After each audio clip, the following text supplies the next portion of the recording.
What's up, residents? Jacob here. You may know this iconic three-headed monster from space as King Ghidorah. But how much do you really know about Toho's most successful antagonist? This is the history of King Ghidorah. King Ghidorah, or Ghidorah as some like to call him, made his debut in Ghidorah the Three-Headed Monster.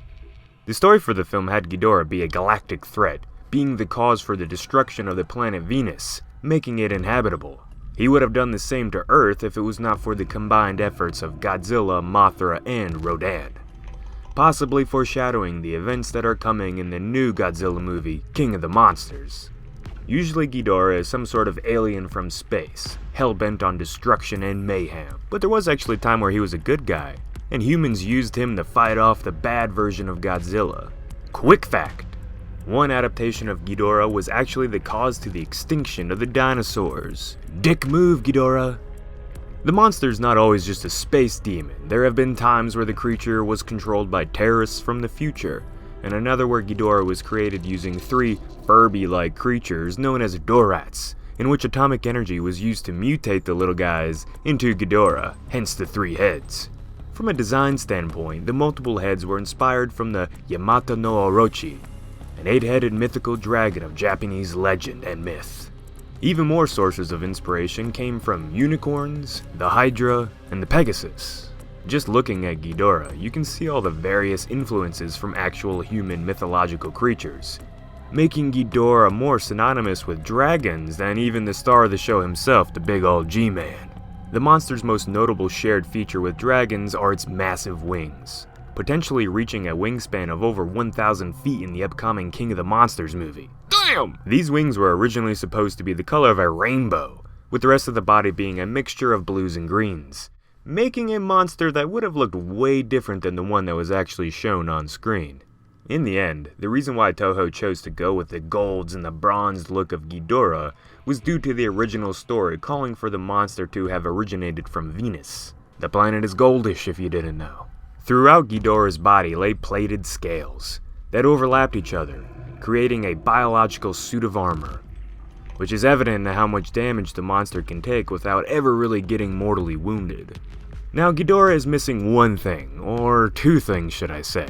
He doesn't have any arms is what I'm getting at, which brings us back to the three heads. It is said that each head has its own personality, with the middle head being the most dominant and in control. Ghidorah doesn't really need arms when he has two outside heads that can work just like arms, biting and holding onto whatever they like, while the middle head focuses on the threat directly. On top of these heads normally sit a variation of horns, spikes, and frills that would slowly shorten and digress as they went lower down the creature's body. Now, something that I've always found bizarre was how massive Ghidorah's body is for a flying being. If you look at the monster, it's just like a barrel with three heads, wings, and a tail.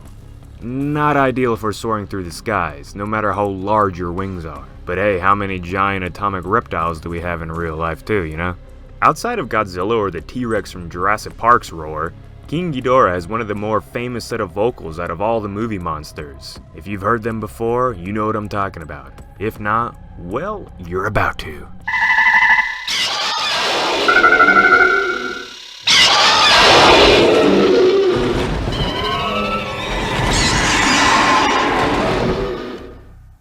Ghidorah is the very first alien monster to fight Godzilla, as the others that came before it were all of the Earth themselves, same as the G-Man.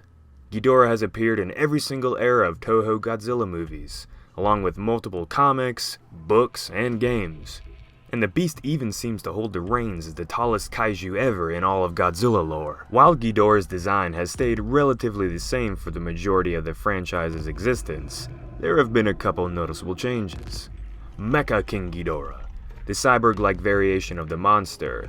Much like Mecha Godzilla, this new version of Ghidorah was even more powerful than before. The inclusion of a robotic middle head, chest, wings, and other various parts over the monster's body have made this Ghidorah even more of a threat to any who oppose it. And we can't forget about the upcoming Godzilla anime version of Ghidorah that we are going to see in The Planet Eater. This one is a bit controversial, you can say, with some people calling it the Rubber Chicken Monster, or Noodle Devil from Space. I haven't got to see the movie yet, so I'm not really gonna fully judge it just yet. but the design is definitely the most unique yet for Ghidorah. To be Godzilla's top rival, you have to have some powerful attacks, and Ghidorah is not lacking in that department. His main attack are the gravity beams, the lightning-looking attacks that shoot from each of the 3 heads of Ghidorah. But the monster's wings can also create electro-receptor molecular biological hurricane winds. What that mouthful of words really means is that with each flap of Ghidorah's wings, it can tear the stratosphere, literally ripping the air around him apart. This could very well be what is happening here in the first Godzilla King of the Monsters trailer. King Ghidorah in the Monsterverse is going to be made up entirely from CGI, with each of the 3 heads supposedly being motion captured by 3 individual actors. But let's talk about the old school way, how Toho did things. Ghidorah was first intended to have 8 heads, like the Orochi dragon of myth we mentioned earlier. But Toho went with 3 after realizing that was much more practical. The Ghidorah suit was made from a lightweight silicone-based material that allowed for greater mobility than what we've seen in the earlier Godzilla suits. Throughout the entire series, Ghidorah was brought to life by Suitmation and puppeteering. An actor would move the monster's body and legs around, while multiple crew members would use ropes and pulleys that were attached to Ghidorah's wings, tail, and 3 heads, giving Ghidorah realistic movements and a sense of really being alive. Toho even used this approach during the scenes where Ghidorah would be seen flying, with Godzilla the Planet Eater and King of the Monsters both taking advantage of the popularity and reputation of King Ghidorah, using him as a threat to both stories. It's probably going to be the best time ever to be a fan of Monster Zero, and we'll make sure to keep you up to date on all the new information that come from these new Ghidorahs. For more History Of videos, let us know what you want to hear about next. If you want to help Dangerville out, donate to our Patreon and get special treats from Al and I that you can only get there. Link in the description. Alright residents, so once again this has been Jacob, and peace out.